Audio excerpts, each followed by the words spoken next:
اللہ پہلوان تھے اپنے زمانے کے، بہت بڑے پہلوان تھے، اور بادشاہ کے پہلوان شمار ہوتے تھے زمانے، کشتیاں ہوا کرتی تھی، بادشاہ کشتی کراتا تھا، اور جب جنید رن کے اندر آتے تھے بڑے سے بڑے پہلوانوں کو پچھاڑ دیا کرتے تھے، شکست دے دیا کرتے تھے، کوئی نہیں ٹک سکتا تھا جنید کے مقابلے کے اندر۔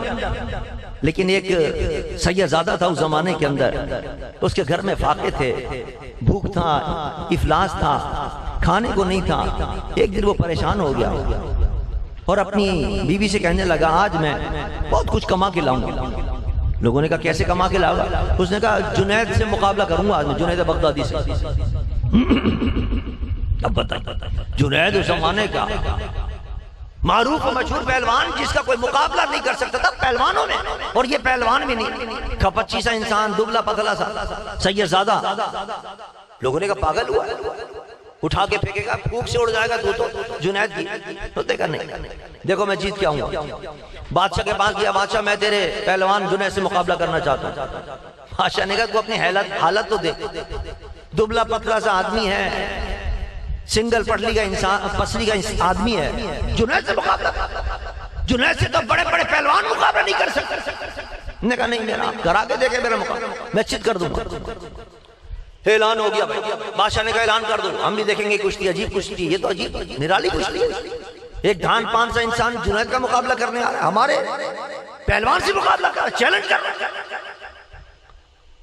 مجمع لگ گیا جناب، گراؤنڈ بھر گیا پورا، اسٹیڈیم بھر گیا پورا، بادشاہ کا پہلوان مقابلہ کر رہا ہے، وہ بھی ایک 1.5 پسلی کے انسان سے۔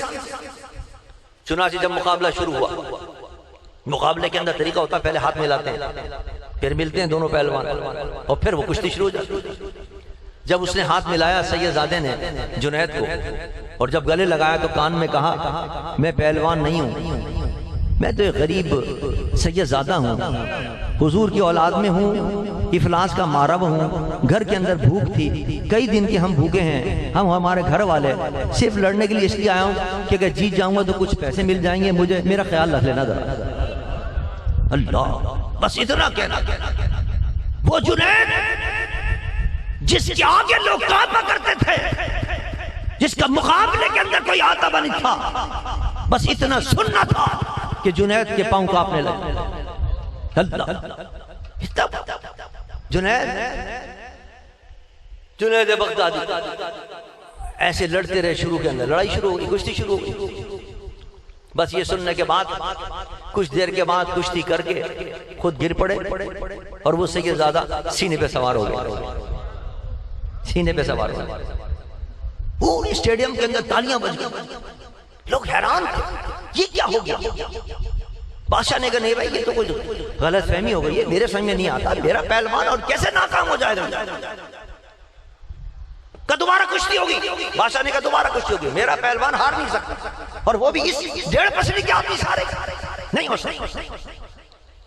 دوبارہ کشتی ہوگی، دوبارہ پھر جنید نے ادھر ادھر کی حرکت ہو کرنے کے بعد پھر دوبارہ لیٹ گیا، اور پھر وہ سید زادہ سینے پہ سوار ہو گیا۔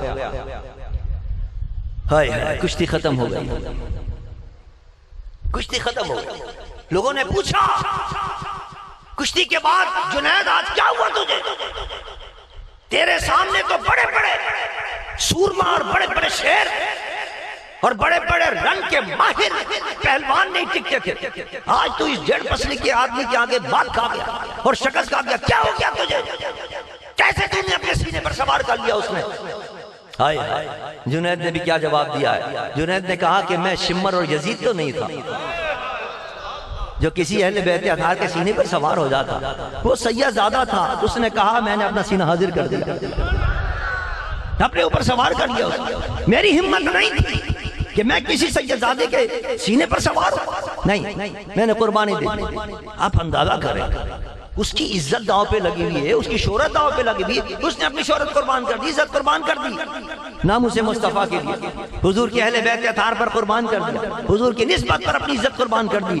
جنید سو گئے، ادھر سو گئے، ادھر قسمت جاگو تھی، میرے مصطفیٰ کا دیدار ہو گیا، بڑا مجمع لگا ہوا، مجمع لگا ہوا، حضور فرما رہے ہیں جنید کہاں ہے؟ اللہ، جنید آ گئے، قربان جاؤں. فرمایا تو نے جنید، اے جنید تو نے آج اس میدان کے اندر میرے اہل بیت اطہار کی لاج رکھی ہے اور تو نے میرے اہل بیت اطہار کا مان رکھا ہے.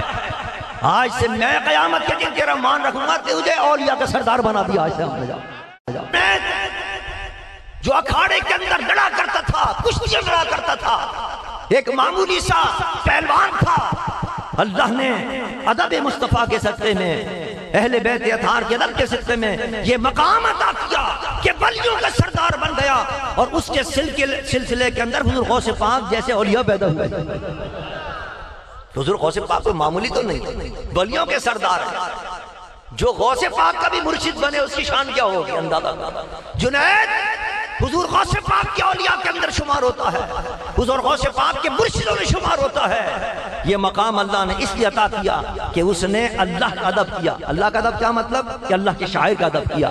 اللہ نے اپنا وعدہ کر دکھایا کیا؟ فَاذْكُرُونِي أَذْكُرْكُمْ، تم میرے شاعر کا ادب کرو، تعظیم کرو، میں تمہیں عزت عطا کروں گا. کیا اللہ نے عزت عطا کی.